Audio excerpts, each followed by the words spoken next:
Il y a 2 semaines, nous entamions cette émission en évoquant l'un des plus beaux Milan-San Remo du XXIe siècle, voire même de l'histoire. Eh bien, on va se répéter aujourd'hui en revenant sur l'un des plus beaux Tours des Flandres du XXIe siècle, voire peut-être même de l'histoire. On connaît nos classiques 2025, Clapa 7e, avec autour de la table Cameron Van Den Broek, Jérôme Elguers, Axel Merckx et Gérard Bullens. Bonjour à tous les 4. Bonjour. Salut. Alors, même si à la fin, ce sont toujours les mêmes ou presque les mêmes qui gagnent, que le spectacle est beau et que les bagarres sont belles ces dernières semaines, Jérôme. Oui, c'est pas trop le scénario qu'on attendait, je trouve. Tout le monde voyait les deux grands favoris partir à deux et plier la course. Et finalement, je trouve que c'est pas trop ce qu'on a vu. On a vu un Mathieu Van Der Poel qui est peut-être allé un peu trop loin et qui du coup s'est retrouvé dans le deuxième groupe. Et un deuxième groupe qui, je trouve, était pas si loin finalement de Tadej Pogačar. C'est vrai qu'il a fait 1 minute sur le final, mais est-ce que ça s'entendait réellement bien derrière? Enfin voilà, franchement, je m'attendais à plus d'écart et je m'attendais à 2 coureurs qui se disputent la victoire. Et finalement, c'était pas le cas et ça a amené plus de suspense. Donc, comme quoi, cette domination, elle amène des belles courses. Gérard Bullens, vous avez passé l'après-midi en compagnie de Mauro Gianetti, qui est donc le patron sportif de l'équipe UAE, le patron donc de Tadej Pogačar.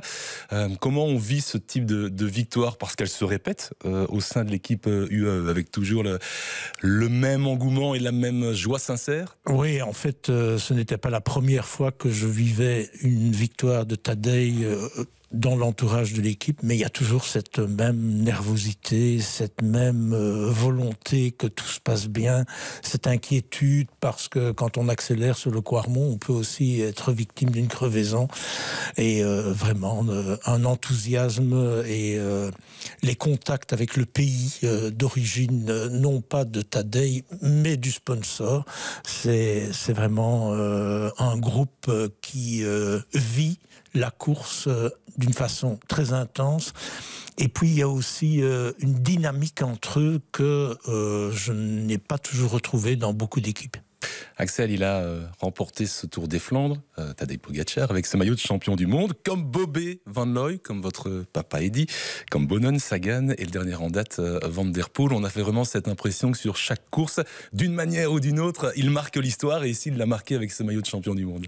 Oui, de toute manière, Pogačar, quand il vient au départ, il marque la course. D'une manière ou d'une autre, peu importe sa présence, et sa présence, sa manière de courir. Donc, il fait toujours. On savait très bien quand il a remporté le titre de champion du monde qu'il allait faire honneur au maillot. C'est un coureur qui fait toujours honneur à son maillot, quel qu'il soit. Et hier encore, il a encore prouvé. Parce qu'il faut souligner qu'il a quand même sorti Mathieu Van Der Poel de la roue. C'était pas rien non plus. Je sais que les différences n'étaient pas aussi flagrantes. Je pense qu'il y a aussi les circonstances. Mathieu, je pense, a fait aussi quelques erreurs dans la course, qui a peut-être payé sur le long terme, parce que c'est comme une course de 260 km.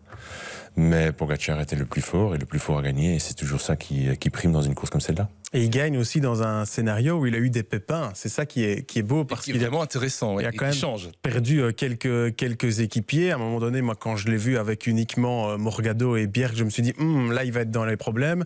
En fait, pas du tout. Il a même presque souri, il a rassuré tout le monde, et au final, il s'en sort. Donc, double coup de chapeau à lui. Ça, c'est fou aussi de voir comment il est décontracté. C'était des belles images quand on voit avec. Quand Bjerg se retourne et qu'il fait une mimique, tout va bien. Oui, tout va bien, je suis bien. Ça, c'est beau à voir, je trouve. C'est pas quelqu'un qui est sérieux, si je peux dire ça comme ça, et c'est beau de voir ça, surtout dans une grande course comme ça. Mais il y a la gestion aussi, il aurait pu paniquer, c'est un grand mot venant de Pogačar, mais effectivement, quand on lui annonce dans l'oreillette, parce qu'il le sait, que Polit tombe, même s'il s'est relevé, que Wellens tombe lourdement, que Narvaez abandonne, on peut se dire un peu...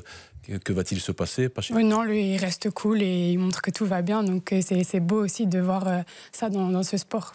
Dans ce côté détaché, il me fait un peu penser à Sagan dans un autre style, mais le slogan de Sagan, c'était « Pourquoi être si sérieux ?» Parfois, Pogačar me fait un peu penser à lui, parce que, après, il a moins de pression, il a quasiment déjà tout gagné, donc...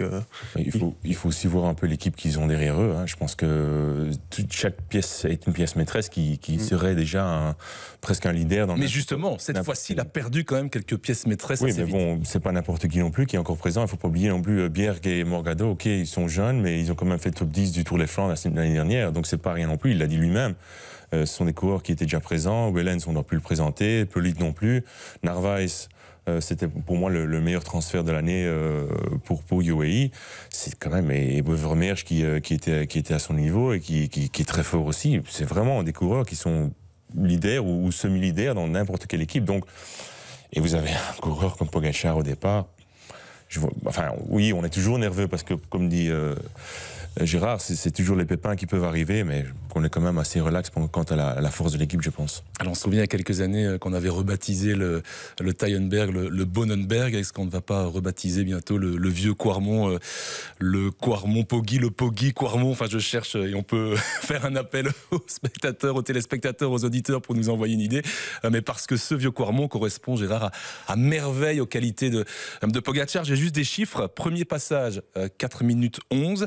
Deuxième passage, 3 minutes 56. Et le troisième passage, un petit peu plus lent, 4 minutes 05 pour les cyclos qui ont déjà, ils sont nombreux, monté ce vieux Quarmont. C'est énorme, hein. Oui, bien sûr, mais je pense qu'il n'y a pas que ça, hein. Il y a eu un travail de sape qu'il a réalisé dans toute la finale hier en accélérant à plusieurs reprises, alors que je suis assez d'accord avec Axel. Mathieu était moins attentif que d'habitude, hein, puisque à plusieurs reprises, il est revenu de l'arrière. Et puis, il y avait une petite connivence qui n'a échappé à personne après la deuxième ascension du vieux Quarmont, où Mathieu vient presque s'appuyer sur Tadej pour lui dire... Sur le prochain Patersberg, on va les mettre dehors. Effectivement, ils les mettent dehors, mais peut-être qu'il y a quand même du costaud derrière avec Mats Pedersen. Et moment assez extraordinaire, c'est quand ils sont à 3 devant, 3 champions du monde, 1 avec le maillot, 2 anciens, c'est quand même assez extraordinaire. Et quand on voit le résultat final, sur le podium, ils ont été tous les 3 champions du monde, en fait. Est-ce que vous êtes convaincu, mais comme vous étiez dans le staff UAE hier, vous avez peut-être la réponse vraie de vrai, que ce petit moment où on discute entre Pogačar et Van der Poel, on se dit on va tout faire péter dans le Paterberg? Ou alors c'est une supposition? Je pense que c'est le but, c'est ce qu'ils s'étaient dit entre eux, vraisemblablement. On pourrait poser la question pour savoir exactement ce qui s'est dit, mais on arrive un peu trop tard là. Mais dans la réalité, je pense qu'à ce moment-là, Mathieu, qui a très très bien réagi dans la deuxième ascension du vieux Quarmont, n'est pas conscient que ses forces commencent à diminuer. On voit aussi dans la finale que Mathieu ne donne plus les relais qu'il a l'habitude de donner quand il veut vraiment aller à fond. Je ne vais pas dire qu'il y a un arrangement entre les deux, c'est pas ça du tout qu'il faut comprendre. Ah non, pas du tout, mais on peut se mettre d'accord. On voit Mathieu qui est dans la roue, et quand vous regardez le visage de Mathieu qui ne montre jamais une vraie souffrance, là, il explose véritablement, et il n'y a plus de réponse, en fait. Et d'ailleurs, Wout repasse et fait un gros travail dans la finale, mais on en parlera après. Je pense que hier, même sans un apport très très important de son équipe, vu les circonstances, il a vraiment dominé la course et il a fait tourner la course à la façon dont il voulait la faire tourner. On disait la semaine dernière, Cameron, que Mathieu Van der Poel était né pour le Tour des Flandres par rapport à ses qualités physiques, mentales aussi, mais surtout physiques. Finalement, Pogačar, il est né pour plein de choses, mais il est aussi né pour le Tour des Flandres. Quand on voit ses multiples accélérations, c'est le seul au monde à pouvoir faire ça sur ces bergs. Oui, Pogačar, c'est un phénomène, point. Il domine à beaucoup de niveaux. Il est né pour le vélo, oui, c'est ça. Et pour revenir à Mathieu hier, c'est vrai qu'il a eu sa chute déjà.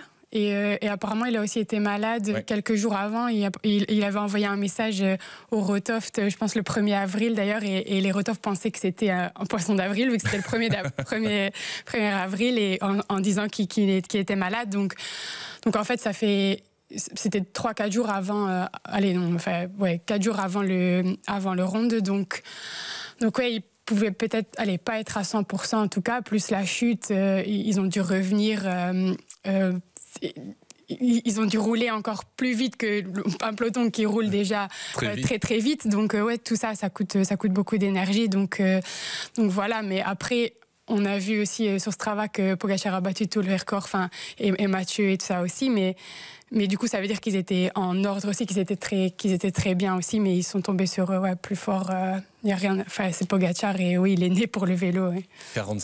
Presque 45 km/h de moyenne, et c'est un record. Et le précédent record, c'est Pogačar lui-même qui l'avait établi en 2023. On a l'interview réalisée par Jérôme Elgers de Mathieu Van Der Poel qui revient sur cette chute notamment.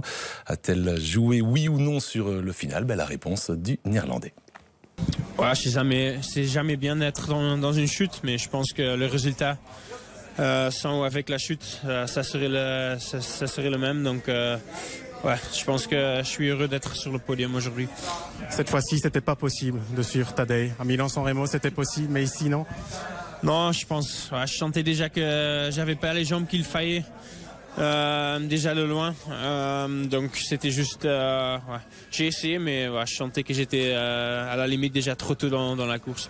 Il y a un autre terrain dimanche prochain à Paris-Roubaix où là ça redevient à votre avantage normalement.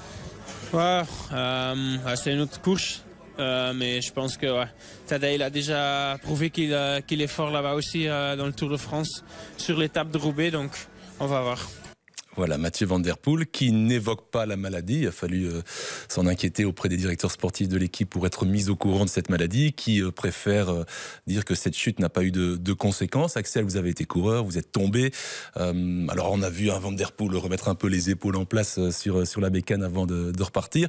Ça ne peut avoir aucune conséquence sur le final? Ça dépend de la nature de la blessure. Je ne sais pas exactement s'il avait des égratignures ou s'il est simplement tombé ou il a heurté quelque chose sans... Oui, c'est jamais agréable. C'est surtout l'effort pour rentrer qui était probablement un peu plus problématique. Et puis, il faut se replacer. Et il perd 2 équipiers dans cette poursuite aussi. Il perd 2 équipiers, mais je pense que, vu la physionomie de la course, je pense qu'ils étaient déjà dans une bonne situation avec Quinten Hermans devant. Donc, c'était pas vraiment à eux. Ils devaient juste se placer. Et oui, je pense que ça a peut-être coûté de l'énergie, mais je pense qu'il le savait aussi très bien qu'il n'était pas à son meilleur niveau. Et il a été franc et honnête par rapport à sa situation, à son pic de forme sur le jour même.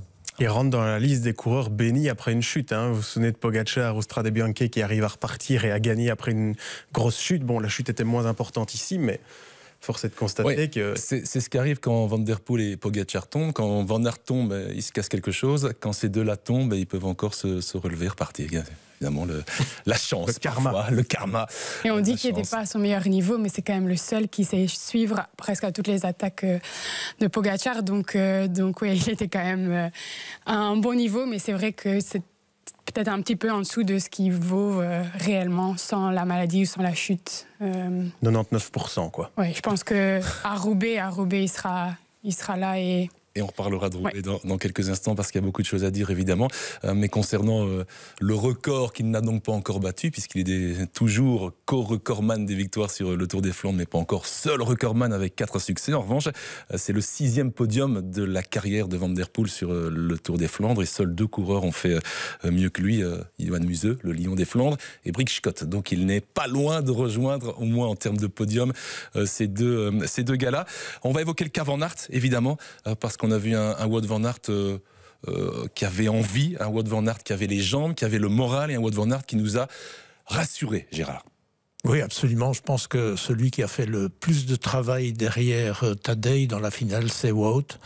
Et je trouve que il s'est bien battu dans la réalité parce que j'ai entendu quelques consultants d'autres chaînes qui l'enterraient véritablement la semaine passée. Et je trouve ça malheureux, comme Rodrigo l'a dit il y a une semaine, de ne pas faire confiance à un coureur de ce niveau-là, qui a, comme Van Der Poel ou Tadej Pogačar d'ailleurs, toujours beaucoup d'honnêteté dans les interviews. J'ai entendu les interviews que Jérôme a réalisées. Je pense que c'est un modèle à ce niveau-là et que le niveau qu'il a atteint hier promet véritablement, puisqu'on a vu qu'il était parfois un peu en difficulté quand la route s'élevait. L'intelligence dans le dernière approche, je vais dire, du vieux Quarmont, de prendre un peu d'avance, peut-être de se brûler. Il ne s'est pas brûlé dans la réalité. Il est resté avec les autres. C'est dommage qu'au sprint, il a manqué quelque chose, mais il est en progrès. Et je pense qu'on le sait, à Paris-Roubaix, il n'y a pas beaucoup de berques. Et donc, je pense que, sauf incident, il sera dans la finale. Mais le fait de ne pas avoir gagné ce sprint pour la 2e et la 3e place, d'hériter de la médaille en chocolat, Axel, est-ce que ça change quelque chose? Est-ce que s'il était monté sur le podium, pour poser la question autrement, ça aurait changé quelque chose sur votre analyse de la course de Van Aert? Non, je pense que sur l'analyse en elle-même, pas du tout. La course s'est déroulée normalement et bon, les trois devant lui étaient plus forts et plus rapides. Je pense que c'était significatif par rapport à la course qui s'est déroulée. Ce que je remarque chez Van Aert, pour moi, à mon avis, ce qui lui manque, c'est le rythme de la course. Et on voit que de course en course, il s'améliore, il reprend du rythme, il revient un peu dans le bon rythme. Et je pense que, à mon avis, son objectif numéro 1 de la saison, ça a toujours été Paris-Roubaix. Et je pense que c'est pour ça vraiment qu'il a fait son stage en altitude à ce moment-là, pour être au pic de forme en faisant, entre guillemets, les courses de préparation, travers les Flandres, aussi en préparation. Flandre, pas du tout, mais bon, je pense que vraiment son objectif numéro 1, c'est Paris-Roubaix. Et on va l'écouter aussi, Wout van Aert, au micro de Jérôme. Il revient sur cette course et sur la satisfaction finalement d'avoir rassuré ses supporters, mais de s'être d'abord, j'imagine, rassuré lui-même. Oui, j'étais comme j'ai espéré. J'ai travaillé dur pour être en forme aujourd'hui et les semaines qui viennent. Et oui, ça fait du bien d'être là, de battre pour le podium. C'est la seule chose qui manque aujourd'hui, d'arriver dans la première 3, mais autrement c'était mon place, c'était impossible pour moi de faire un meilleur sprint comme ça. Et oui, les 3 qui sont avant étaient plus forts. C'est bon pour dimanche prochain à Roubaix, parce que votre forme elle monte. Moi, je sais pas. Oui, je suis juste content de faire les courses de mercredi. Et aujourd'hui, avec ce forme, et c'est sûr, je suis aussi prêt pour Roubaix, mais les autres aussi.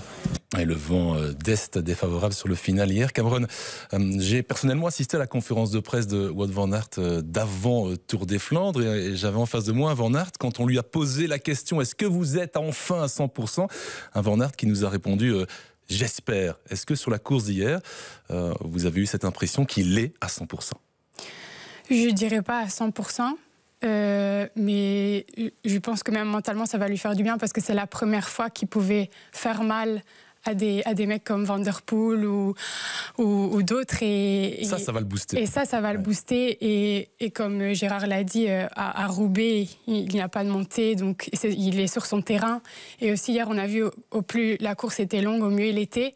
Parce qu'on a vu, au début, je me disais, ça va être compliqué. C'est le moteur diesel en vieillissant. Oui, et c'est aussi donc son stage en altitude, ça va être bénéfique pour ça. Et je pense qu'à Roubaix, il va être très bien. Et je pense même à l'Amstel et... Pour le reste, en tout cas, de la saison, il va être peut-être alors à 100%. Là, il ne l'est pas encore, mais il est déjà très bon. Jérôme, le fait qu'ils disent à l'interview « J'ai donné tout ce que je devais donner, j'ai fait tout ce que j'avais à faire, je n'ai pas de regrets, etc. etc. » Est-ce que c'est aussi quelque part un aveu que quoi que je fasse, ce Tour des Flandres ne sera peut-être jamais fait pour moi, je ne le gagnerai jamais? Peut-être, mais ce qui est marrant avec lui, c'est qu'il se met bien dans le costume d'outsider, je trouve. Et il l'a dit d'ailleurs avant le round que pour une fois, il allait participer à cette course dans le costume d'outsider et pas de favori. Et ça change les choses. Et je trouve que dans son attitude, comme a relevé Gérard, quand il essaye d'anticiper le vieux Quarmont, il y a 2-3 ans, jamais on aurait vu Van Aert faire ça. Et surtout, vous remarquez que Pogacar ne va pas directement dans la roue. Donc c'est qu'il ne considère plus quand même Van Aert comme son premier ennemi. Si c'était Van Der Poel, on aurait eu Pogacar directement dans la roue. Et enfin voilà, moi j'ai bien aimé ce coup tactique d'essayer d'anticiper sur le vieux Quarmont parce que c'était très intelligent. En fait, il savait bien qu'en haut Pogacar aurait de l'avance. Donc en anticipant, peut-être qu'il s'est dit si je peux l'accompagner. Moi j'aime bien cette façon dont il roule dans le costume d'outsider. Mais il y a eu 2 choses intéressantes dans ce Quarmont avec Van Aert. C'est quand il anticipe et puis c'est quand il réagit à l'accélération de Pogacar. Là sur le physique, alors Van Der Poel était un petit peu plus loin, mais voir Van Aert revenir dans la roue de Pogacar, je me suis dit waouh, il en a quand même dans le moteur. Moi, j'avais l'impression qu'au fur et à mesure que la course évoluait, Van Aert restait au même niveau, tandis que les autres plafonnaient un petit peu, comme les Van der Poel, comme les Pedersen. Bon, Pogacar, on va pas en parler, mais c'est là je trouve que c'est là que j'ai vu la plus grande différence par rapport au Berg avant. Il était vraiment en difficulté, il se faisait lâcher, il revenait avec Benoît et Jorgensen. Et là, en fin de course, il maintenait son niveau, il était toujours au même niveau, il faisait probablement les mêmes temps. Enfin, j'ai pas été vérifié, mais c'est une marque que d'abord la base, la condition est très bonne, et je pense que la condition est, comme l'a dit Cameron, était en ascendance. Donc les meilleures choses pourrait encore venir pour lui, et je l'espère, parce que franchement, moi ça m'a fait vraiment mal au cœur d'entendre les critiques par rapport à Van Aert. N'oublions pas que c'est quand même lui, à lui tout seul, qui a encore une fois tenu le cyclisme belge pendant quelques années dans les classiques flamandes, et le faire descendre comme ça faisait vraiment mal au cœur, et on voyait qu'il en souffrait, même s'il l'avoue pas lui-même. Et c'est quand même un très grand champion, on a quand même énormément de chance de l'avoir en Belgique. Et est-ce qu'en interne, même si ça n'a pas été calculé de la part de Van Aert, il y a une sorte de mise au point imprévue par rapport à Jorgensen aussi, hier?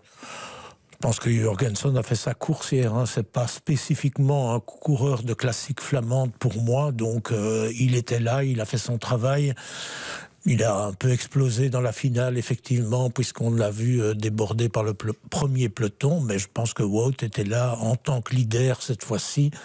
Et que son attitude a remis un peu les montres à l'heure. Clairement, c'est lui qui a pris la responsabilité de ce qui s'est passé à Waregem.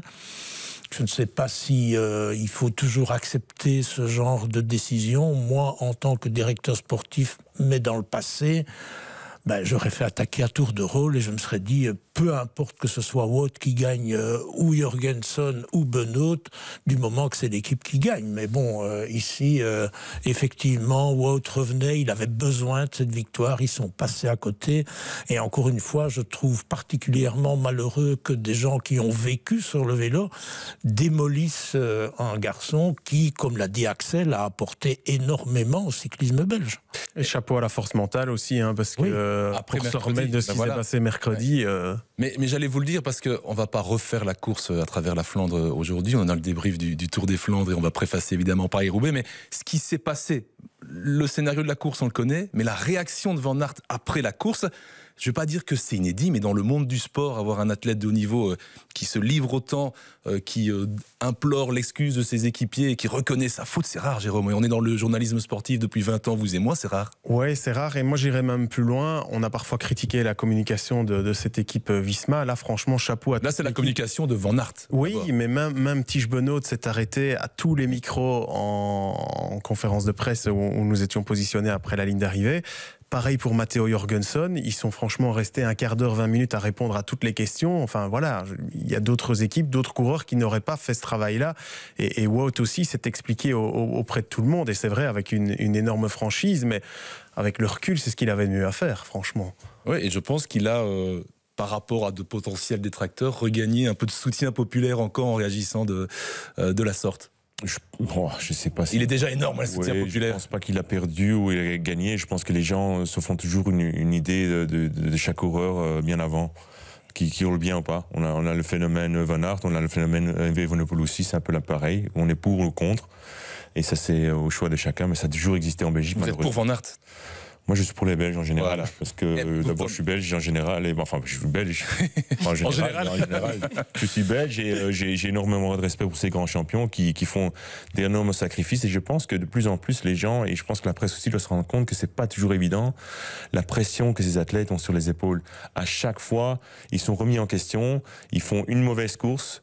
La deuxième course, ils doivent confirmer parce que s'ils sont pas là, ils sont de nouveau détruits. Et ça, c'est vraiment dommage parce que c'est propre un peu à la mentalité belge. J'espère que on va se rendre compte que c'est quand même pas normal de mettre autant de pression. Un peu dans le monde dans lequel on vit, évidemment, avec les réseaux sociaux. On en parlait avec Stéphane Delot la semaine dernière par rapport à Arnaud Delis. Le burn-out du sportif, et on n'en est pas là, mais ça peut aussi être provoqué par... oui, mais d'accord, mais dans d'autres pays, je pense que la réaction est quand même tout à fait différente. Le plus gros problème qu'on a, c'est qu'on a été tellement gâtés en Belgique avec tous les grands champions qu'on a eus. Quand un champion roule un peu moins bien, c'est il est fini. On a fini, on tourne la page, on a trouvé un autre. Et ça, c'est vraiment dommage. On a vu ça durant toutes les générations. Alors, vous me tendez la perche parce que je voudrais conclure ce dossier Tour des Flandres avant d'évoquer le Tour des Flandres féminin avec Martin Weynants.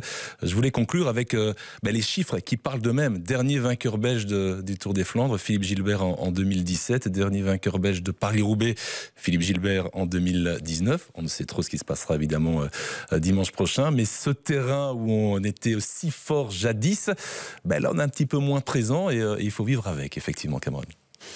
Un petit peu moins présent, oui, mais... Mais c'est la plus longue, je rajoute une statistique, c'est la plus longue distance, le plus grand écart avec une absence de victoire belge sur le Tour des Flandres. Jamais on a attendu 8 ans, il faudra attendre 9 ans si on gagne l'année prochaine, pour voir une victoire belge sur le Tour des Flandres. Oui, mais quand on voit ce que Wout a fait, le cyclisme belge reste grand, Remco n'est pas là pour le moment. Moi, j'aimerais bien aussi voir une fois Remco sur un Tour des Flandres. Je pense que c'est ce qu'on veut tous en tant que Belges. Et donc, il y en a beaucoup de Belges qui sont pas là, mais on garde un gros plateau, et même avec les sprinters, avec Wout, Remco, puis les grimpeurs, on a vu ce que Neyce a fait. Ici, on en reparlera, mais ce que Neyce a fait, c'est aussi incroyable. Donc, je pense que la Belgique a toujours été au niveau. On peut parler. Mais oui, Neyce, les chiffres parlent. Non, mais Neyce a gagné le Grand Prix du Rennes. Est-ce que ce n'est pas celui, quand j'ai revu, vous l'avez vu sans doute, le démarrage de Neyce pour aller chercher cette victoire, est-ce que ce n'est pas le Belge à venir qui a le plus gros potentiel pour gagner le Tour des Flandres? Ah, clairement, moi je pense que oui. Et n'oublions pas aussi l'internationalisation du peloton, hein, quand on compare avec des statistiques. Voilà, un Slovène qui gagne le Tour des Flandres il y a 40-50 ans, on ne l'aurait jamais imaginé. La Slovénie n'était pas indépendante. Donc oui, en plus. Mais voilà, le niveau s'est élevé, il y a de plus en plus de coureurs qui viennent d'autres pays, donc forcément, pour un Belge, c'est plus difficile de gagner. Neyce, votre avis? Oui, non, je pense sur ce qu'il a montré et sur l'avenir. Je pense il vient en forme au bon moment, je pense qu'ils ont bien planifié tout ça. J'ai hâte de le voir en fait dans les classiques à venir, parce que je pense qu'il peut faire très mal, surtout sur le mur de Oui, avec son explosivité. Je pense que ça peut vraiment être quelque chose de... Et vous le voyez plus sur des Ardennaises que sur des Flandriennes? Je le vois un peu partout, parce que c'est un garçon qui grimpe pas mal et qui peut tirer son épingle du jeu un peu sur n'importe quel parcours, peut-être pas sur le parcours tout plat, parce que bon, en vitesse pure, il va peut-être venir un peu trop court par rapport au pur sprinter, mais je pense que c'est un coureur avec un très grand avenir et un potentiel énorme, et s'il garde la tête sur les épaules, qui peut décrocher des très grandes victoires dans le futur. Un peu dans un style à la Philippe, là. Ouais. Un puncher qui peut passer sur les pavés ou dans le mur de Oui, effectivement. Parce qu'on va pas tirer des plans sur la comète, Gérard, et l'expérience est un point positif, mais Van Aert, 4e hier, Stuyven, 5e hier, c'est des gars qui ont 30 ans passés. Oui, bien sûr, mais c'est pas parce qu'ils ont 30 ans qu'ils n'ont plus le potentiel. Hein. Mats Pedersen n'est pas loin de là non plus. Et finalement, je vais dire que Mathieu non plus. Donc voilà, ils étaient présents. Je pense qu'il faut quand même beaucoup d'expérience dans des courses comme celle-là. Et que, oui, les jeunes sont là. Thibaut, il a un pilotage qui est assez extraordinaire, il faut bien le dire. Et puis, une explosivité qu'on a vue à plusieurs reprises quand la route s'élève un peu dans la finale. Il est là, donc effectivement, la flèche importante. Maintenant, il y a la question du tour, évidemment. Est-ce que, à son âge, faire le tour, si c'est en apprentissage, oui. Si c'est pour lui donner de vraies responsabilités par rapport à un Milan, moi, j'ai un doute là-dessus. Mais voilà, c'est pas moi qui fais l'équipe Lidl Trek, donc tirons le rideau et voyons ce qu'ils vont faire. Il y a aussi un Mats Pedersen qui a réagi à sa non-sélection pour le tour d'une façon quand même assez tonitruante. Et puis il y a toujours ce Jonathan Milan que j'aime beaucoup, mais qui pour moi n'est toujours pas un sprinter.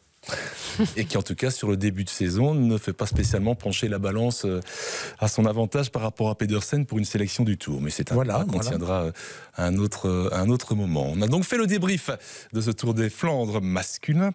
On va se pencher sur le Tour des Flandres féminin. Et là, à défaut de victoire belge chez les messieurs, on a une victoire belge chez les dames. La 3e de sa carrière, Lotte Kopecky, lauréate du Ronde van Vlaanderen dame. Elle entre dans l'histoire puisque en 22 éditions, aucune dame n'avait gagné 3 fois. C'est désormais fait et chose bien faite avec Lotte Kopecky. Et puis, on a eu droit hier, avant de faire réagir Martin Wijnants, le monsieur cyclisme féminin à la RTBF, on a eu droit hier à un double succès du maillot arc-en-ciel. Gérard, on connaît l'importance, la signification de ce maillot arc-en-ciel. Hier, Pogačar et Kopecky qui gagnent avec ce maillot. Pour les organisateurs, que demande le peuple, hein?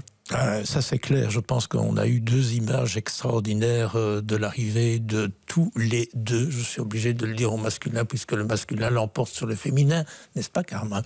On peut faire l'écriture inclusive à toutes et toutes. 2 très très belles images et je pense que aussi la réunion des 2 par après pour les photos, c'est quelque chose pour l'organisateur qui est assez extraordinaire, hein. Incroyable, hein, cette Lotte Kopecky. Martin Wijnants, bonjour. Oui, incroyable, parce que vous parlez de ces 3 victoires en 4 ans. Hein. Oui, c'est vrai, en plus. Et entre les 2, elle a fait 5e. C'est plutôt pas mal. Et c'est une des courses qui lui réussit le mieux. Et c'est sans doute la course qu'elle voulait gagner sans l'avouer. Au début de saison, elle a dit « Mon objectif, c'est vraiment gagner Liège-Bastogne-Liège. C'est le grand objectif du printemps. » Mais au fil du temps, gagner en Flandre, dans sa course, une des courses qu'il a fait rêver quand il était jeune, avec ce maillot arc-en-ciel, c'est clair que ça lui trottait dans l'esprit. Et elle a eu des petits doutes peut-être après à travers la Flandre où c'était pas la course qu'elle aurait voulu ce jour-là. Elle a dit ce jour-là, je suis quelqu'un de têtu, ça m'a permis d'être 2e. Je pense qu'elle sait où elle va et elle gagne souvent. Elle aime bien gagner le 6 avril avec le maillot arc-en-ciel. C'était le 6 avril de l'année dernière pour Paris-Roubaix. Jour pour jour. Pour parler du Tour des Flandres, ça m'a marqué, mais c'est pire qu'une fête nationale. C'est fou, même sur les stories, on voit tout le temps en néerlandais Hoogdag. Tout le monde vit ça comme et une quand fête la météo nationale. est de la partie, hier c'était 1 million de personnes sur la route, hein, entre Bruges et hier soir, on est passé aussi à 9h du soir devant un petit village où ils sont passés. Ils étaient encore occupés de faire la fête. Et vous ne vous êtes pas arrêté? Non, mais j'avais des choses à préparer. La bonne élève. Mais ouais, c'est ça qui ça m'a marqué en Flandre. En tout cas, tout le monde est là le matin devant la boulangerie pour aller chercher ses petits gâteaux, et devant la télé ou aller voir pendant des heures sur le Quarmont. Ouais, c'est une fête nationale en fait. Gérard, vous étiez dans la voiture du AE, vous avez vu le parcours, il y avait vraiment du monde, c'est impressionnant. C'est très impressionnant, franchement. Il y a des zones où... Et malheureusement, j'ai suivi la fin de la course d'âme. À l'approche du vieux Quarmont, il y avait beaucoup de monde. À l'arrivée, il y avait encore du monde, mais il y a quand même une différence énorme quand les hommes sont passés pour la dernière fois. Il y a une catégorie de gens qui quittent l'endroit, ceux qui ne font pas la fête sans doute, et je trouve ça très malheureux, surtout dans les conditions d'hier, où finalement les conditions étaient plus qu'agréables. Je pense que le cyclisme féminin mérite beaucoup mieux que ça. Mais paradoxalement, ou du moins pour un peu vous contrecarrer Gérard, j'étais sur la ligne d'arrivée, dans la tribune commentateur, j'étais à chaque fois là quand Lotte Kopecky a gagné, et je peux vous assurer que par rapport à la course messieurs, ce que j'ai ressenti dans la tribune commentateur était plus intense avec la course dames. On sent cette tribune vibrer parce que le public flamand, évidemment, le public belge flamand, est très heureux de voir un flamand, une flamande, un belge, une belge gagner. Et Lotte Kopecky, là, elle marque des points énormes par rapport au cyclisme féminin, pour le cyclisme féminin en Belgique. C'est clair que s'il n'y avait pas Lotte Kopecky, il y aurait encore moins de monde. Sur les derniers bergs et à l'arrivée. Moi, je me rappelle, c'était sa 2e victoire, je crois, où on avait les images, c'était presque du festival devant l'écran géant. On voit les gobelets voler pour fêter sa victoire. Ce qui est drôle aussi, qu'elle a gagné 3 fois avec 3 maillots différents, le maillot de championne de Belgique, le maillot de son équipe et le maillot de championne du monde. Je n'avais pas fait attention, mais bravo pour cette petite statistique. Un mot sur la chute et donc l'abandon très rapide de Longo Borghini. Ça fait partie de la course. Chez les messieurs aussi, des coureurs sont tombés. Influence ou pas sur le déroulement de la course ? Quand on voit la forme d'Elisa Longo Borghini à travers la Flandre, oui, ça a certainement eu une influence. Elle aurait pesé sur cette course et ça va peser sur la suite du printemps. Elle devait s'aligner sur toutes les... Elle est forfait pour le reste. Elle a eu une commotion, elle a passé la nuit à l'hôpital. Elle ne va pas en ressortir avec la même forme qu'elle avait, même si elle s'arrête pendant 10 jours, ce qui me semble un arrêt normal pour une commotion sans connaître la gravité. c'est 10 jours d'arrêt au moment où toutes les autres vont enchaîner les courses et vont continuer peut-être à progresser au niveau de leur forme. Donc déjà, c'est dommage pour elle. C'était la tenante du titre, c'était le Dossard 1 qui est resté au sol. Et puis, ça va avoir une influence sur les autres courses à venir. Et c'est une coureuse qui fait souvent la course, qui participe, qui attaque. Donc, ça va être un élément en moins. Peut-être tant mieux pour Kopecky. Tant pis pour le spectacle. Lotte Kopecky qui, à l'interview, donnait cette impression de ne pas être très attachée non plus au record. Voilà, vous êtes la seule record woman du Tour des Flandres. Et je ne vais pas dire qu'elle donnait l'impression de s'en foutre, mais ce n'était pas sa priorité en tout cas. Ah, mais c'est pas quelqu'un qui est attaché au record ou à écrire l'histoire. Elle sait l'importance des courses, mais c'est pas quelqu'un qui est attaché aux chiffres. Ce qui était important hier, c'était de gagner avec le maillot de championne du monde. Parce que c'était le Tour des Flandres, mais c'était parce que quelque chose qu'elle n'avait pas fait. Ce qu'elle cherche à faire et ce qu'elle va chercher à faire, et c'est ses choix. Si on compare par exemple à Mathieu Van Der Poel qui préfère gagner 4-5 fois le Tour des Flandres ou Paris-Roubaix, Kopecky, elle dit non, moi je veux aller gagner Liège aussi. Donc c'est une mentalité un peu différente, et ce terme un peu flamand, afvinken, qu'elle dit souvent au niveau de ses interviews. Elle veut un peu cocher toutes les cases possibles et se donner la chance d'y arriver. Et je pense que dans cette optique-là aussi, la victoire d'aujourd'hui va lui enlever un petit peu de pression et la rassure par rapport à ce qu'elle a changé cet hiver, puisqu'elle a changé ses plans d'entraînement. C'est la première fois qu'elle ne faisait pas de compétition pendant l'hiver. Il y a eu les petits doutes à travers la Flandre. Là, elle sait, elle est rassurée, je suis sur le bon chemin pour les objectifs à venir. Et puis, elle a travaillé dans les côtes, mais elle n'a pas perdu son sprint. Ça aussi, dans l'équilibre de ce qu'elle a travaillé, je pense que c'est un point très important pour les courses à venir, aussi par rapport à ses adversaires. Et la suite de la saison, c'est notamment le Tour de France. Vous la voyez le gagner, potentiellement, ce Tour de France. Elle est là en mode classique, avec tout ce qu'il faut pour gagner des classiques. Comme Pogacar finalement, qui sera le favori du Tour de France masculin. Est-ce qu'elle peut devenir la favorite du Tour de France féminin? Si elle travaille de la même manière en montagne que ce qu'elle s'est améliorée sur les monts pavés ici, je pense qu'elle a le potentiel pour faire des différences, effectivement, et qui sait gagner le Tour de France féminin. Axel? Oui, je pense que ça fait aussi déjà 2 ans qu'elle domine le cyclisme féminin, numéro 1 mondial incontestablement. Ce que je veux souligner aussi, c'est sa force mentale. Parce qu'on dit, oui, mercredi, ça n'a pas été très bien, mais fini 2e. Je pense qu'elle était très calme après l'arrivée. Un peu fâchée sur elle-même à Waregem. Oui, peut-être, je ne sais pas, mais ce que je constate, c'est qu'elle garde son calme autant dans les moments difficiles que dans les moments, je dis, euphoriques, comme hier après sa victoire.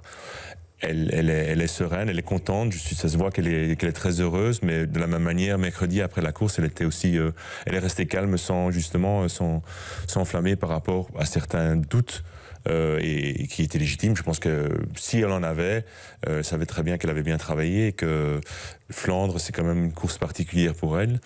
Par rapport au Tour de France, je l'espère pour elle. Je pense qu'elle a les capacités. Elle a déjà fait 2e, il ne faut pas oublier non plus, dans un rôle en support de Vollering.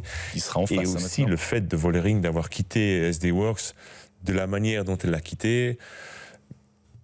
Moi, j'ai quand même hâte d'être au Tour de France, de voir.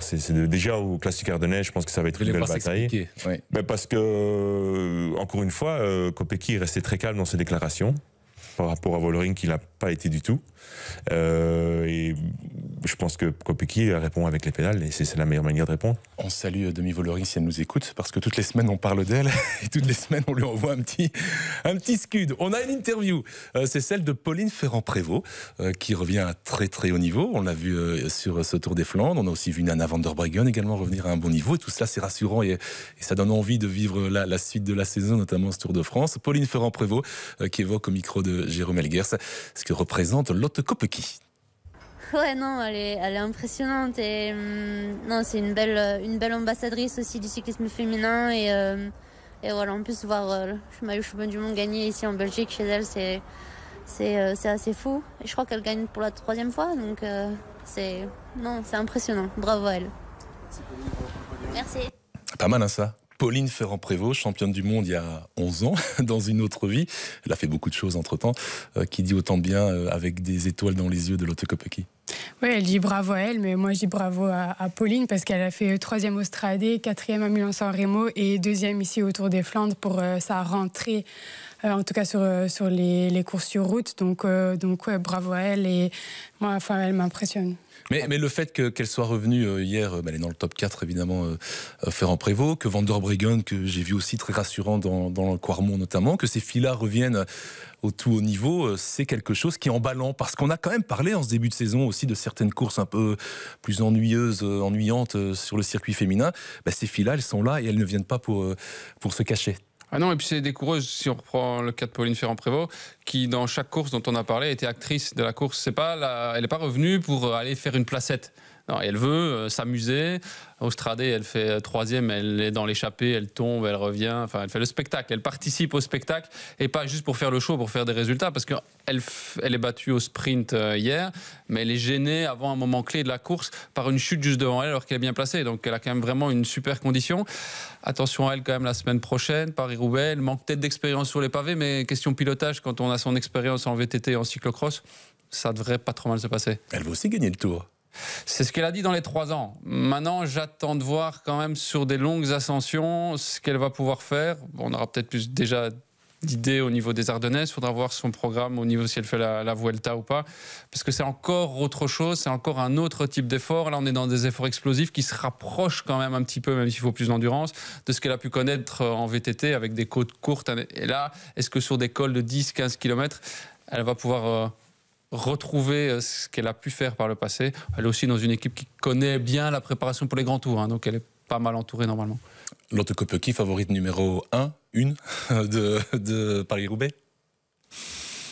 Oui et non, mais le Paris-Roubaix a cette caractéristique que tout peut basculer sur une seule crevaison, sur une petite chute. Donc oui, favorite bien sûr, parce qu'on a vu sa puissance, qu'elle est en bonne condition. Mais voilà, moi, trouver un favori pour Paris-Roubaix, c'est assez compliqué parce qu'il y a ce facteur particulièrement incertain de la course qui fait que, mais en condition certainement. Voilà, c'est ça, intrinsèquement, sur papier, oui. Blablabla, elle fait partie de la liste, de la shortlist oui. des favorites, et avec ce maillot de championne du monde, on a bien vu, et on en a parlé tout à l'heure Axel, que ça peut transcender un homme, une femme, qu'importe, mais un sportif. Oui, et puis ce serait quand même, je pense, une première de faire le doublé Tour des Flandres, Paris-Roubaix chez les femmes. Ce que je remarque aussi chez elle, c'est que tactiquement, elle est très forte. Elle est toujours au bon endroit au bon moment. Elle est agile. Je pense que c'est celle qui bouge le mieux dans le peloton.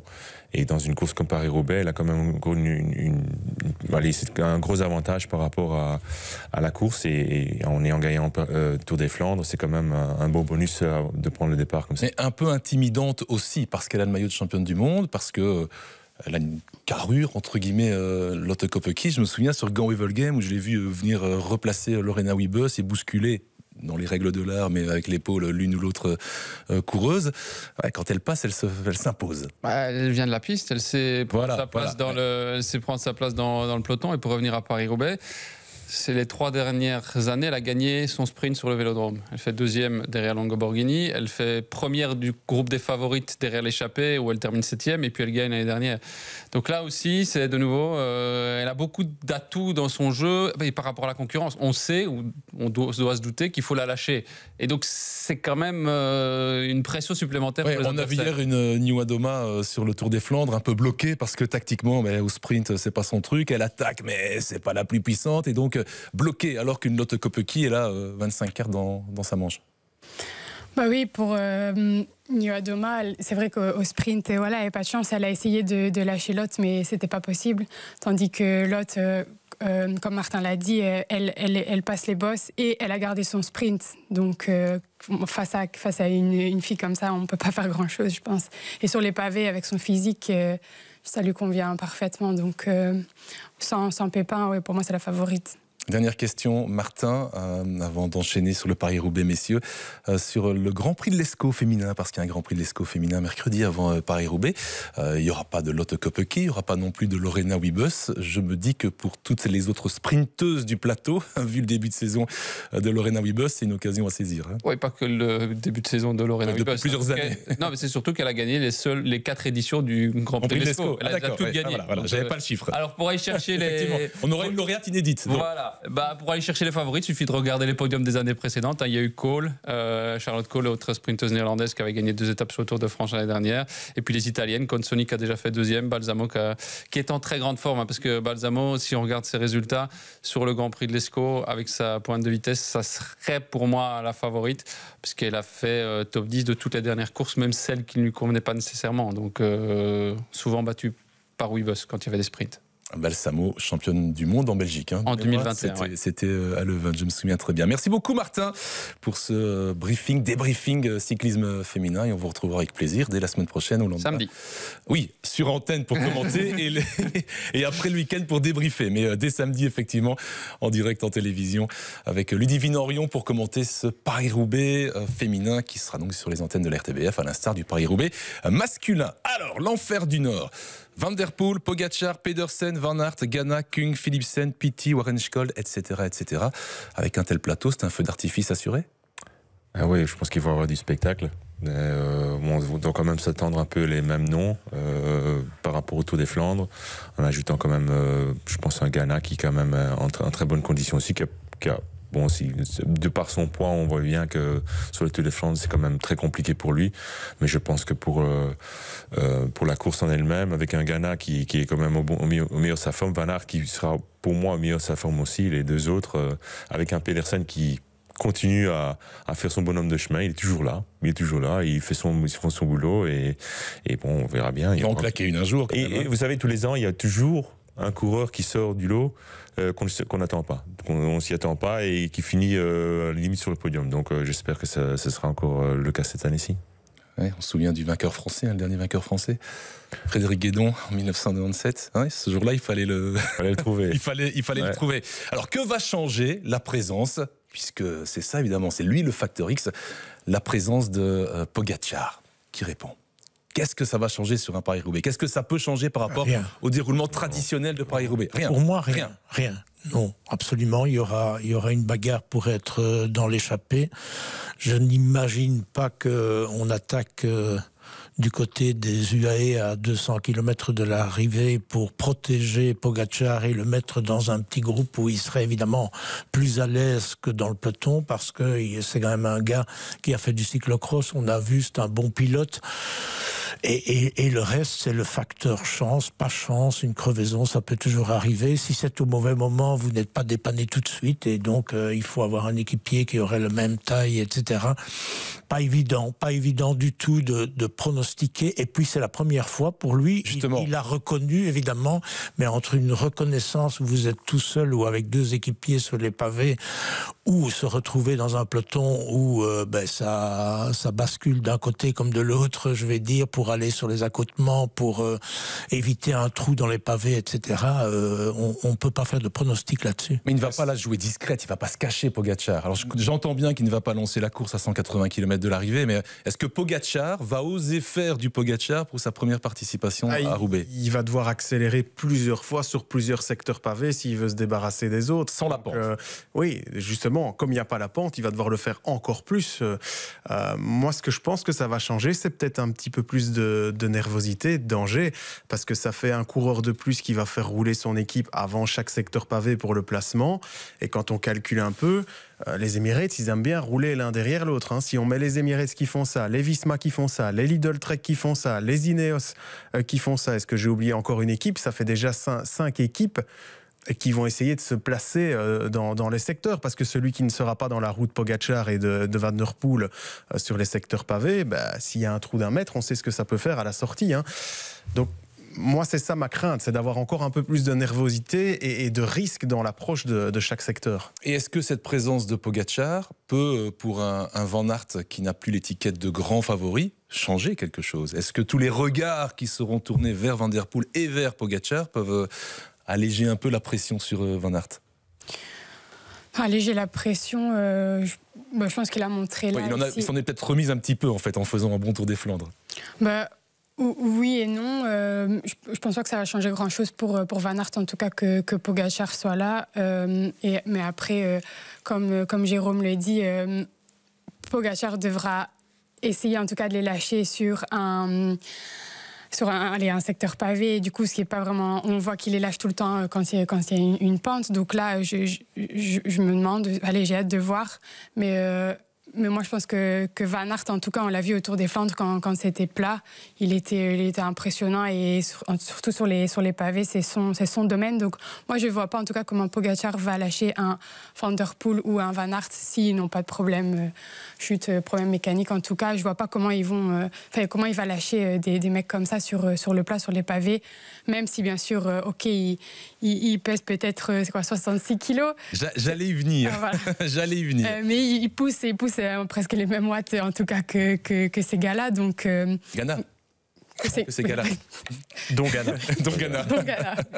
Non mais j'allais y venir, je les ai fait passer sur la balance, je les ai tous convoqués. Pogačar est bel et bien bloqué à 66 kilos. Ghana, justement, et Kung 83. Van Aert, Stuyven 78. Van der Poel 75, Pedersen le plus léger du lot derrière Pogačar 70 kilos, et le dernier vainqueur, on l'avait évoqué dans une autre édition dont on connaît les classiques de Paris-Roubaix sous les 70 kilos, c'était Servais-Knaven en 2001. Donc le poids, Axel, vous avez fait du vélo à haut niveau, le poids il a cette importance sur les pavés. Knaven était petit aussi en taille. Par rapport un peu plus petit que Pogačar aussi, c'est vrai. Et aussi il a gagné avec deux coéquipiers d'envergure derrière, avec Musset et Sagan. Weinstein derrière, donc. Mais je pense que oui, il faut. Il y a quasi 20 kilos avec un avantage sur les pavés, là où c'est un inconvénient dans les monts, dans les bergs, c'est sûr. Pour moi, le facteur qui va être aussi très très important dimanche, c'est le vent. C'est le vent, parce que si vous vous retrouvez avec un vent contraire pour essayer de sortir Van der Poel, Van Aert, Pedersen et Ghana sur les pavés, il va falloir quand même... Avec 66 kilos. Avec 66 kilos, ça va quand même être très compliqué. Si le vent favorable, ou trois quarts de côté ou en faveur, ce sera un peu différent. Et ça a une plus grosse importance encore sur Paris-Roubaix qu'au Tour des Flandres, parce que tout est dégagé tout le temps. Oui, exactement. Donc je pense que le facteur sera là. Est-ce que c'est possible? Avec Pogačar, tout est possible. On a arrêté de dire quand on a fait l'étape du Tour à Roubaix, enfin les pavés de Roubaix, il était là. 2022. Oui. Il était là, il était bien présent. Il a fait mal à Stuyven quand il était en chasse. Bon, c'était une course quand même différente, mais il était présent, il était là, il en est capable. Avec lui, on peut s'attendre à tout. Est-ce que c'est le favori? Non, je pense pas que c'est le favori, mais c'est certainement un des favoris. Vous avez vu pendant une précision à apporter, parce qu'on s'est beaucoup emballé après sa reco sur les records qu'il avait battus sur Strava. À la conférence de presse avant le Tour des Flandres, il a quand même expliqué que sur beaucoup de secteurs, il a eu vent dans le dos, et aussi qu'il était derrière une moto de cross sur certains secteurs, parce qu'il a voulu en fait rouler le plus vite possible, à mon avis, pour voir comment son vélo réagissait, etc. Donc voilà, il a apporté quelques explications. Oui, il a battu des records, mais il était derrière une moto et il avait vent dans le dos. Donc c'est important de le préciser. C'est la triche. C'est la triche. Gérard, il a tout pointé, il a pointé clairement le Tour des Flandres et Paris-Roubaix, Wout van Aert, pour cette saison 2025. Ce sont ses deux gros objectifs, sans être une obsession, il l'a bien précisé. Il a terminé 4e du Tour des Flandres. S'il ne gagne pas, et vous n'avez pas aimé ma question, je le sais, mais s'il ne gagne pas, et je vous la pose quand même, le Tour des Flandres, est-ce que la saison de Van Aert sera ratée? Le printemps de Van Aert sera raté? Mais non, pas du tout. Pas du tout. Je pense qu'il ne faut pas regarder un printemps chez un coureur, il faut regarder sa carrière. Et ce qu'il a apporté au cyclisme belge, je le répète, par rapport à ce qu'a dit Axel tout à l'heure, c'est phénoménal. C'est aussi le coureur qui, l'hiver, attire pas mal de monde sur le cyclocross, même quand Mathieu Van der Poel est là et qui fait le maximum pour jouer quasiment à armes égales avec lui. Donc je pense qu'on peut avoir des périodes qui sont plus difficiles. Il ne faut pas oublier d'où il revient aussi, Wout van Aert. Revenir, c'est déjà remarquable. Il est arrivé à un niveau, il y a eu... la fantaisie, je vais dire, de Waregem. Imaginez qu'il batte Paules au sprint à Waregem, on va dire que automatiquement le début de saison est réussi. Oui, mais il ne l'a pas fait, Gérard. Il ne l'a pas fait, c'est des occasions manquées à chaque fois. Pour moi, c'est comme s'il l'avait fait. Voilà, on n'en parle plus. Je savais que cette question n'allait pas vous plaire. Non, et c'est pour ça que je voulais poser. Parce que ce qui me gêne beaucoup chez certaines personnes qui sont destructrices, pas seulement par rapport à Van Aert, mais qui tirent des conclusions rapides, c'est qu'ils ne voient pas l'aspect psychologique du coureur. Que l'on voit et Axel sera d'accord avec moi, quand on a managé une équipe ou qu'on est directeur sportif, là on vit avec le coureur et là où on comprend la souffrance mentale du coureur. C'est facile de détruire les gens. J'ai vu aussi avec Kopecky, après Wargame, qu'il y en avait qui l'enfonçaient parce que sur les bosses, elle était moins bien. Magnifique réponse avec les pédales dimanche. Eh bien, croisons les doigts alors pour que, et on lui fait confiance, Wout van Aert réponde aussi avec les pédales dimanche. Petit point sur notre chrono. Dernière chose, parce que vous n'avez pas gagné le prono, vous les reportez.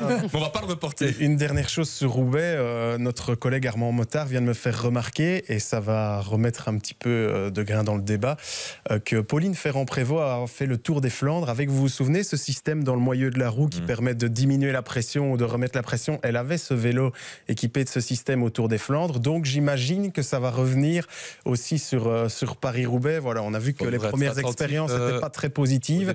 Il y a eu de la casse, mais voilà, c'est toujours améliorer le système. Hein. Toujours une course où on regarde au matériel et voilà, ne soyons pas étonnés de revoir ce système revenir. Merci beaucoup, Jérôme. Le classement ? Cameron, compétitrice, je le sais. Je suis prête.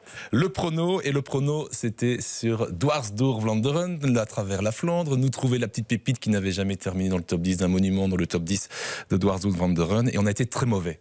Soyons clairs, on a été très mauvais. Cameron, Jérôme, Gérard et moi-même, notre coureur n'était pas à l'arrivée. Pour Gérard, il n'était même pas au départ. C'est encore...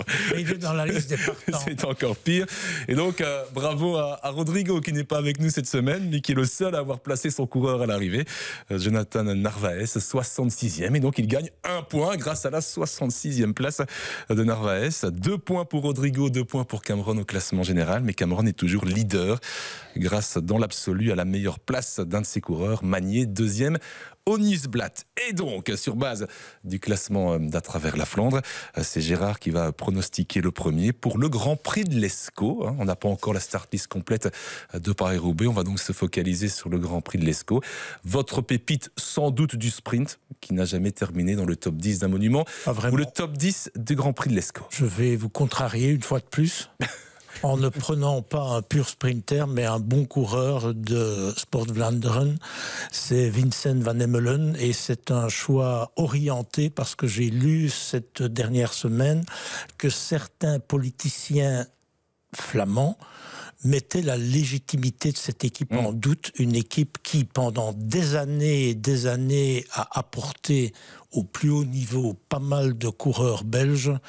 Il y a quand même des choses qu'il ne faut pas oublier. Van Hemelen qui donc, la rage au ventre, pourrait réaliser un très beau résultat pour montrer le maillot. Le deuxième à pronostiquer, c'est Bibi, et donc j'ai un peu de choix, et je vais pointer chez Lotto le jeune Stefan de Skuytener, voilà, sans devoir justifier. C'est un coureur qui a une bonne pointe de vitesse et qui pourrait réaliser un bon résultat le cas échéant. Le troisième, c'est Jérôme. Dans l'idée de la pépite, je prends Tim Thorn-Teutenberg. Répétez. Tim Thorn-Teutenberg. Je pense que les parents, parfois, quand on choisit le prénom, mais c'est la même chose pour sa sœur. Facilement le retenir. Cameron. Dagnese. Facile, oui. Voilà, bon petit sprinter italien, jamais top 10 dans un monument, voilà, facile, efficace, c'est ça, la certitude de la victoire, je le sens dans le regard. Mais attention, pression sur Axel Merckx qui remplace Rodrigo aujourd'hui. On va faire du sabotage. Non, pas de sabotage. Non, juste comme on est normalement en équipier. Oui, je sais, là il y a des transferts intersaison, c'est compliqué. Donc aujourd'hui, Axel, vous êtes le dernier, c'est pas facile à pronostiquer, et Rodrigo nous écoute, vous écoute. Vous ne l'avez pas contacté avant, donc il vous fait confiance. Non, il m'a rien demandé, mais je vais. Il vous a demandé de gagner. Oui, mais non, même pas ça. Non, je vais prendre Fretin. Je pense qu'il a fait un très bon début de saison, et c'est un jeune coureur avec un très bel avenir. Il a fait des belles choses, donc pourquoi pas. Ce sera le nouveau duel Merlier-Philipsen, les deux seront là. Oui, a priori, oui. En préparation aussi de Paris-Roubaix, où on retrouvera ces deux garçons, et notamment un Philipsen qui fera évidemment équipe avec Mathieu Van Der Poel sur l'Enfer du Nord. Rapidement, un petit mot très rapide sur ce Tour du Pays Basque qui débute mardi jusque dimanche. 6 étapes. Ce Tour du Pays Basque qui nous laisse, à nous, mais surtout aux coureurs qui sont tombés l'an dernier, de bien mauvais souvenirs. Et cette année, on a un plateau un petit peu moins excitant peut-être pour le grand public, avec quand même des garçons comme Almeida, Skelmos, Bilbao, Buitrago, Vlasov, ou côté belge, Van Wilder. Est-ce que le fait, Gérard, que les Roglic, les Pogacar, les Vingegaard ne soient pas là, puissent permettre à ces coureurs-là, et notamment à Van Wilder, d'aller faire une grosse perf. Il faut l'espérer, évidemment. Van Wilder doit s'affirmer en tant que leader d'équipe s'il veut conserver un vrai statut dans le futur, qui n'est pas simplement un statut d'équipier pour Remco Evenepoel. Et je pense que c'est un coureur qui a du talent. Effectivement, il est bon contre la montre, il n'est pas mal en montagne. Avec un plateau comme celui-là, ça peut donner un bon résultat. Je vois aussi Almeida qui a besoin de faire parler de lui indiscutablement. Et Skelmos qui est passé un petit peu à côté de son Paris-Nice, qui a besoin de redorer son blason par rapport à d'autres coureurs de son équipe. Donc je pense qu'on peut avoir, vu que les toutous spéciaux, je vais dire, ne sont pas là, une très très belle bagarre, une très belle course. Pourtant ça n'a rien à voir. La chute de l'an dernier, ce sont les circonstances. Vingegaard est tombé récemment, Remco Evenepoel, on ne revient pas là-dessus. Les coureurs ne boutent pas le Tour du Pays Basque parce qu'il y a eu cette grosse gamelle l'an dernier. Non, je pense que ça n'a rien à voir. C'est juste une question de préparation et de calendrier dans chaque équipe. Donc non, c'est une course qui est très dure, qui est très très dure. On voit le gars qui l'a. Il y a des souvenirs là. Il y a des souvenirs. Je vois le visage. J'ai perdu 10 ans de ma vie au moins. Chaque fois que j'allais au Tour de Pays Basque, c'était impressionnant. Il a 77 ans déjà. Voilà, exact. Il a perdu 20 ans de sa vie. Mais non, mais c'est une région magnifique. Quand il fait beau, et il fait jamais beau, mais comme en Belgique, non, c'est une belle course et je pense que ça sera une course très ouverte. Merci Axel Merckx, merci Gérard Bulens, merci Jérôme Elguers, merci Cameron Vandenbroek. Le Paris-Roubaix, pas le Paris-Roubaix comme le disent les Français, le Paris-Roubaix, c'est donc ce week-end sur les antennes de la RTBF. Merci Rabat Boussefa, Christian Mazui, Laurent Bruvier en régie, et merci à vous évidemment pour votre fidélité. À bientôt.